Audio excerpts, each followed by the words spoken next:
ಇನ್ನು ಇವತ್ತು ಷೇರು ಮಾರುಕಟ್ಟೆ ಅಂದ್ರೆ ಬುಧವಾರ ಮತ್ತೆ ಮುಗ್ಗರಿಸಿದೆ ಭಾರತೀಯ ಷೇರುಪೇಟೆ. ಮಂಗಳವಾರ ಒಳ್ಳೆಯ ರೀತಿಯ ಚೇತರಿಕೆಯನ್ನು ಸಾಧಿಸಿತ್ತು. ಆದರೆ ಬುಧವಾರದ ಆರಂಭದಲ್ಲಿಯೇ ಷೇರುಪೇಟೆ ಮುಗ್ಗರಿಸಿದೆ.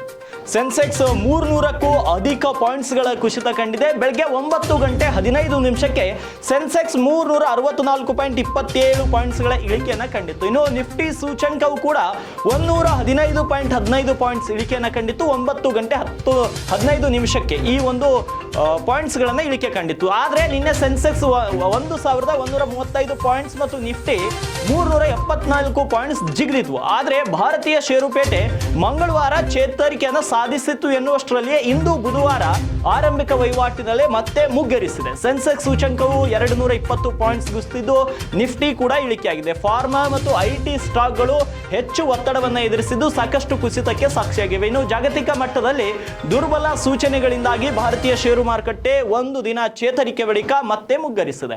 ಏಪ್ರಿಲ್ 9ರಂದು RBI ದ್ವೈಮಾಸಿಕ ಹಣಕಾಸು ನೀತಿ ಸಮಿತಿ ಘೋಷಣೆ ಹಿನ್ನೆಲೆ ಮಾರುಕಟ್ಟೆಯಲ್ಲಿ ಬ್ಯಾಂಕ್ ಸ್ಟಾಕ್ಸ್ಗಳು ಸಹ ಒತ್ತಡವನ್ನು ಎದುರಿಸುತ್ತಿವೆ. ಆದರೆ US ಅಧ್ಯಕ್ಷ ಡೊನಾಲ್ಡ್ ಟ್ರಂಪ್ ಫಾರ್ಮಾ ಮೇಲೆ ತೆರಿಗೆ ವಿಧಿಸುತ್ತಾರೆಂಬ ಸುದ್ದಿಯಿಂದಾಗಿ ಇಂದು ಐಟಿ ಮತ್ತು ಫಾರ್ಮಾ ಸ್ಟಾಕ್ಸ್ಗಳು ಕೂಡ ಹೆಚ್ಚು ಕುಸಿದಿವೆ. ಇನ್ನು ಬೆಳಗ್ಗೆ 9:15 ಸೆನ್ಸೆಕ್ಸ್ 364 ಪಾಯಿಂಟ್ಸ್ ಮತ್ತು 73,862.1 ಮಾರ್ಕ್ ಅನ್ನು ತಲುಪಿದೆ. ಇದೇ ವೇಳೆ ನಿಫ್ಟಿ ಸೂಚಂಕವು ಕೂಡ 115 ಪಾಯಿಂಟ್ಸ್ಗಳು ಅಥವಾ 0.51% ಕುಸಿತವನ್ನು ಕಂಡು 22,420 ಮಾರ್ಕ್ ಅನ್ನು ಮುಟ್ಟಿದೆ. ದಿನದ ವಹಿವಾಟಿನಲ್ಲಿ 364 ಷೇರುಗಳು ಏರಿಕೆಗೊಂಡ್ರೆ 422 ಷೇರುಗಳು ಕುಸಿದಿವೆ ಹಾಗೂ 63 ಷೇರುಗಳ ಮೌಲ್ಯದಲ್ಲಿ ಯಾವುದೇ ಬದಲಾವಣೆ ಕಂಡು ಬಂದಿಲ್ಲ ಇವತ್ತು.